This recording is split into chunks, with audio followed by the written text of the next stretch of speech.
22-23 বছরের একটা মেয়ে কোনো ছেলেকে পছন্দ করে বাড়ি জানানোর পর বাড়ি থেকে বলে চাকরি পেলে ওই ছেলের সাথে বিয়ে দিব। ছেলে মেয়ে এক বয়সের এবং ছেলের পড়াশোনা শেষ করে চাকরি পেতে অনেকটা সময়ই লাগবে। মেয়ে অনেকবার বাড়িতে বোঝানোর চেষ্টা করার পরও বিয়ের জন্য রাজি হয় না, বরং মেয়ের মা রাগ করে বলে নিজে নিজে বিয়ে করে নিতে।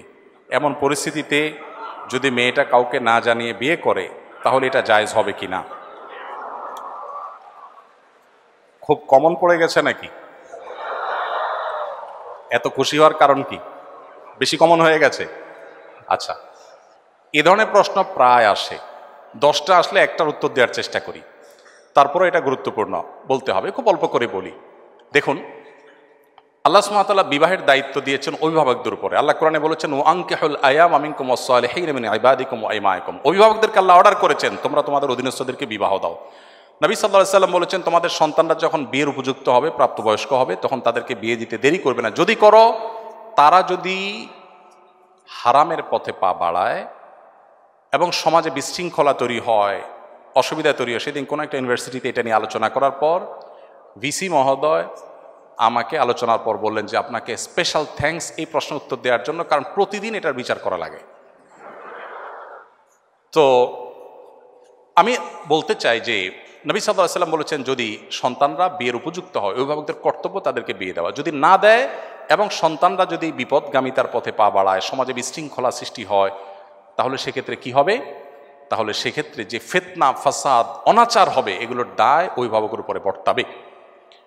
হারাম রিলেশন যারা করছেন, এখানে মূল প্রশ্নে যাওয়ার আগে একটা কথা বলা দরকার ছিল, সরি আমি ওখানে একটু ব্যাক করছি। সেটা হলো, বিবাহের আগে ছেলে মেয়েদের মধ্যে পরস্পরকে তথাকথিত ভালোবাসা নিবেদন করার নামে, প্রেম নিবেদনের নামে বছরকে বছর যে হারাম রিলেশন থাকে, এটা ইসলাম কেন হারাম করেছে? দেখুন, ডক্টর খন্দকার আব্দুল্লাহ জাহির রহমাতুল্লাহর চমৎকার একটা অ্যানালাইসিস আছে এই ব্যাপারে। স্যার বলেন যে দেখেন, একটা সাইক্লোনে, একটা ঘূর্ণিঝড়ে একটা দেশের বেশিরভাগ মানুষ মারা যেতে পারে, ওইটা আবার রিকভার করা সম্ভব। কিন্তু কোনো জাতির মধ্যে যদি একবার এই টেন্ডেন্সি আছে যে আমরা সন্তান গ্রহণ করব না, বৈবাহিক জীবন যাপন করব না, সাংসারিক জীবন যাপন করব না, এই প্রবণতা যদি কোনো জাতির মধ্যে একবার আসে, তখন মানব সভ্যতার অস্তিত্বই হুমকির মধ্যে পড়বে। কিভাবে? আজকের উন্নত পৃথিবীর যে কোনো দেশ আপনি তাকান, পশ্চিমের যে কোনো দেশের দিকে তাকান, এমনকি পূবেও তাকান, কয়দিন আগে দেখবেন কানাডা আমাদের দেশ থেকে গণহারে ভিসা দিয়ে লোক নিছে। আমি তো অবাক হয়ে গেছি শুনে যে ব্যাপার কি, এত বেশি লোক নিচ্ছে কেন? পরে শুনলাম যে তাদের দেশের লোকের টান পড়ছে, আমার দেশ থেকে লোক নিয়ে যাচ্ছে। আপনারা স্টুডেন্ট ভিসায় যখনই দাঁড়ান কোনো এম্বাসিতে, একটু মোটামুটি যোগ্য ছাত্র হলে আর দেরি করে না, সাথে সাথে তারা নিয়ে যাচ্ছে। ব্যাপার কি? আমি ভিজিট ভিসার জন্য গেলে আমাকে তো ভিসা এরকম দেয় না, আপনাকে তো বেশি দিচ্ছে কেন? তাদের দেশে আসলে পর্যাপ্ত লোক নেই। এখন প্রত্যেকটা উন্নত দেশে, আপনারা সবাই জানেন আমার চাইতে বেশি, প্রত্যেকটা উন্নত দেশে সন্তান হলে সরকার তার জন্য বাবা মাকে ভাতা দেয়, 2টা হলে আরো বেশি দেয়, 3টা হলে আরো বেশি দেয়। মানে সন্তান যেন হোক, সরকার চায়। কিন্তু বাস্তবতা হলো তাদের দেশে এমনভাবে জেনারেশন গ্যাপ তৈরি হচ্ছে যে দেশ চালাবার মতো পর্যাপ্ত মানুষের নেই। ওই যে বিবাহকে তারা ডিনাই করেছে, বিবাহ বহির্ভূত সম্পর্ককে অ্যাপ্রিসিয়েট করেছে, তার পরিণতি তারা ভোগ করছে, আরও হয়তো চরম পরিণতি অপেক্ষা করছে। তো এই জন্য বিবাহ বহির্ভূত সম্পর্ক হালাল নয়, এখান থেকে বেরিয়ে আসতে হবে। অভিভাবকরা যদি বিবাহ না দেন তারা গুনাহগার হবেন। এখন আপনার অভিভাবকদেরকে আপনি বোঝাতে পারছেন না, কি করবেন? আমি বলবো, যদি পারেন অভিভাবকদেরকে আমার অফিসে নিয়ে আসবেন। যদি আপনি আনতে পারেন, আমি ইনশাআল্লাহ চাচা চাচিকে বোঝানোর চেষ্টা করব ইনশাআল্লাহ। আমি পল্টনের একটা হোটেলে গিয়েছি একটা প্রোগ্রামে, তো এক যুবক তার বাবাকে হাত ধরে নিয়ে আসছে আমার কাছে, এসে বলছে, হুজুর আমার বাপ অনেক বলছে বিয়ে দেয় না, তো বলেন। আমি তো লজ্জায় পড়ে গেলাম যে কত বেহায়া ছেলে, এভাবে মুখের উপরে বলে নাকি মানুষ? তো বাবা মাদেরকে যদি আপনারা বুঝাইতে না পারেন, তো সেক্ষেত্রে অনেক বুদ্ধি আছে। সেদিন এক যুবক একটা দারুণ আইডিয়া দিল, বললো যে ভাই, আর্লি ম্যারেজের যে উপকারিতা, এটা নিয়ে আপনার একটা বক্তব্য ছিল, আব্বা আম্মাকে তো আসলে ডাইরেক্ট বলাও যায় না, তো ওই বক্তব্যটা ইউটিউবে চালাই দিয়ে আমি টয়লেটে চলে গেছি। তাতে পারপাস সার্ভ অনেকটাই হয়ে গেছে, বাবা মা অনেক কনভিন্স হয়ে গেছে যে হ্যাঁ ঠিক। তো যাই হোক, আমাদের বাবা মাদেরকে আমি অনেক সময় বলি, এখানে তো আর মুরব্বীরা নাই, ওনাদেরকে থাকলে আমি বলতাম, এবং অনেক সময় আমি বলি, আমাদের মুরব্বীরা, বাবা মারা, ওনারা যে বয়সে বিয়ে করেছেন, এখনকার সন্তানদের সামনে সোশ্যাল মিডিয়া যে ফিতনার সয়লাভ চলছে, তাদের তার চাইতে বেশি আর্লি বিয়ে করার প্রয়োজন হয়। আমি অনেক জায়গায় বলেছি যে আমি কিন্তু এই বয়সে নানা হয়ে গেছি, কেউ বিশ্বাস করে না। আমি এখন এই বয়সে নানা হয়ে গেছি, ইনশাল্লাহ দাদা হতে যাচ্ছি, আল্লাহ চাহেন। তো আর্লি ম্যারেজের যে কত উপকারিতা আছে সেটা অনেক লম্বা টপিকের বিষয়, শুধু এটুকু বলবো যে বাবা মাকে কনভিন্স করে বিয়ে করবে, এটা তাদের কনভিন্স করে করাটা আপনার দায়িত্ব।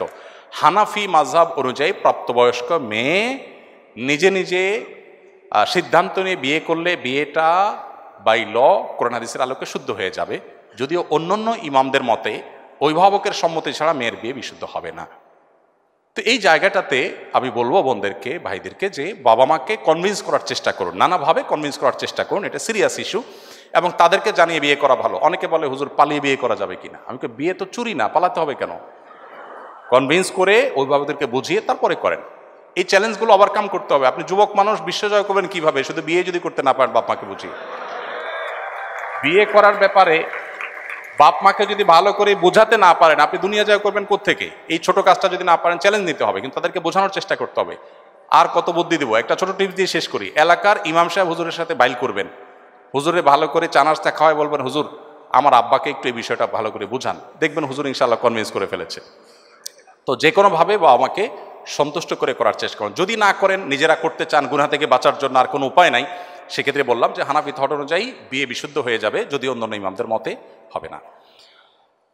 আমি একজন ছেলেকে বিয়ে করতে চাই, সে ধার্মিক এবং ফ্যামিলির ভালো, সে মেডিকেলের নয় ইঞ্জিনিয়ারিং পড়ছে এবং আমরা সেম এজের। এখন আমার ফ্যামিলিকে কিভাবে মানাতে পারি? ওই যে বুদ্ধি তো শিখিয়ে দিলাম, কিভাবে মানাবেন।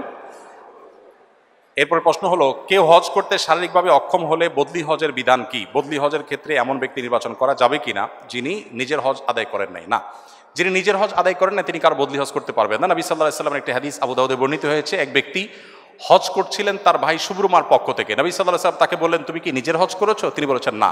তখন বলেছেন, আগে তোমার হজ করো, তারপর তুমি আরেকজনের পক্ষ থেকে করবে। সো কেউ বদলি হজ করতে হলে নিজের হজটা আগে করা থাকতে হবে।